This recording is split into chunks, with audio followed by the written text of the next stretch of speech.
आम आदमी पार्टी लगातार भारतीय जनता पार्टी पर वोटर लिस्ट में छेड़छाड़ करने और आम आदमी पार्टी के वोटर्स का नाम कटवाने का आरोप लगा रही है। आप नेता संजय सिंह ने दावा किया है कि बीजेपी ने उनकी पत्नी अनीता सिंह का वोट काटने का आवेदन दिया है। संजय सिंह का परिवार नई दिल्ली विधानसभा में रहता है कि नई दिल्ली विधानसभा क्षेत्र में जहां के विधायक श्री अरविंद केजरीवाल जी हैं,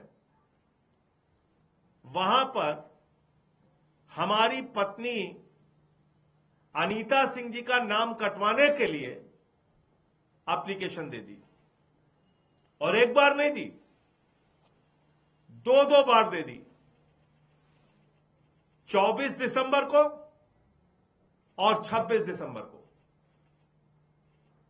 हमारी पत्नी अनीता सिंह जी जौनपुर की रहने वाली हैं, ये भी पूर्वांचल से है। मैंने पूर्वांचल का मुद्दा उठाया, यूपी बिहार के लोगों का मुद्दा उठाया, तब इस बात पे लग गया कि इनको ही सबक सिखाओ।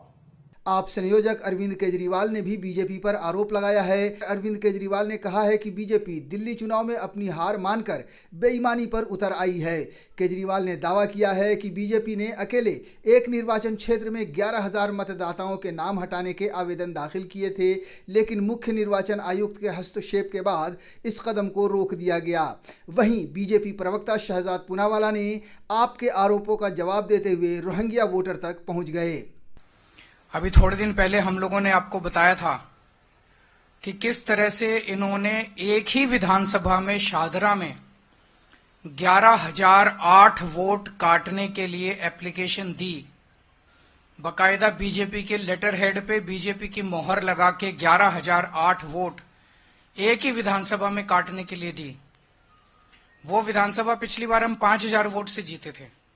अगर ये 11,000 वोट कट जाते तो जीतने के कोई चांस ही नहीं थे, लेकिन ये पकड़ में आ गए, रंगे हाथों पकड़े गए और उसके बाद वो 11,000 वोटर डिलीशन जो है वो नहीं हो पाए। चुनाव आयोग के नीचे के अधिकारी उनके ऊपर डिलीशन पे काम भी करना चालू कर दिया था, लेकिन हम चीफ इलेक्शन कमिश्नर साहब का शुक्रिया अदा करना चाहते हैं कि उनके इंटरवेंशन से ये रुक गया और उसके बाद फिर ये 11,000 डिलीशन नहीं हो पाए। मुझे लगता है जहां तक संजय सिंह जी की धर्मपत्नी का सवाल है, तो जानकारी प्राप्त करने पर पता चला कि 2 लोग जो उनके ही परिवार से जुड़े हुए हैं, जिनका उनसे तकरार है, उन्होंने उनका नाम कटवाने की चेष्टा की है। और आम आदमी पार्टी एक फर्जी पार्टी तो है ही, फर्जी स्कीम के माध्यम से लोगों के डेटा इकट्ठा करती है, जिस पर शिकायत भी होती है, जिस पर उन्हीं के विभाग एडवर्टाइजमेंट और जन चेतावनी देते हैं। परंतु अब आम आदमी पार्टी फर्जी वोटरों के सहारे चुनाव भी जीतना चाहती है, ये प्रतीत होता है। क्योंकि जिस प्रकार से फर्जी वोटर और खास करके ऐसे वोटर जो इस देश से भी नहीं है, रोहिंग्या है, उनके नाम जोड़े गए, उनके वोटर आईडी कार्ड बनाए गए, अगर उनके ऊपर पूरी प्रक्रिया के साथ कार्रवाई होती है और उनके नाम हटाए जाते हैं ताकि स्वच्छ लोकतांत्रिक प्रक्रिया हो सके चुनाव की, तो आम आदमी पार्टी के पेट में इतना दर्द क्यों हो रहा है, समझ में नहीं आता। केजरीवाल ने यह भी कहा है कि 15 दिसंबर को बड़े पैमाने पर अभियान शुरू हुआ, जिसके तहत उनके विधानसभा क्षेत्र नई दिल्ली में अब तक 5,000 मतदाताओं के नाम हटाने के आवेदन और 7,500 मतदाताओं के नाम जोड़ने के अनुरोध दाखिल किए गए हैं। उन्होंने दावा किया है कि इससे निर्वाचन क्षेत्र में 12% वोट बदल सकते हैं। केजरीवाल ने बीजेपी की इस कार्रवाई को ऑपरेशन लोटस करार दिया है। उन्होंने कहा है कि यह लोकतंत्र को कमजोर करने की कोशिश है और उन्होंने निर्वाचन आयोग से अपील की है कि वो इस तरह की गड़बड़ी को रोकने के लिए अपनी सख्त निगरानी जारी रखें। नई दिल्ली विधानसभा का इनका ऑपरेशन लोटस 15 दिसंबर से चालू हुआ है। 15 दिसंबर से आज तक, यानी कि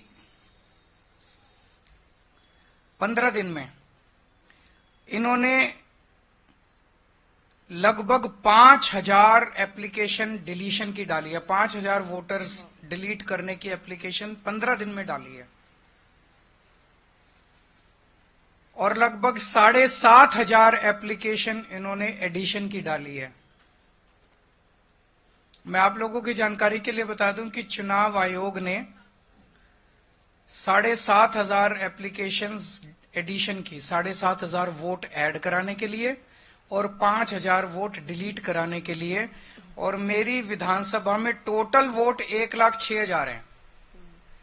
1,06,000 में से लगभग 5% वोट ये डिलीट करवा रहे हैं, 7.5% वोट ये ऐड करवा रहे हैं। तो चुनाव कराने का जरूरत ही क्या है? चुनाव बचा क्या उसके बाद? चुनाव तो कुछ नहीं बचा। 12% वोट अगर इधर के उधर कर देंगे तो फिर तो चुनाव कुछ बचा ही नहीं। खेल हो रहा है इस देश के अंदर चुनाव के नाम पे।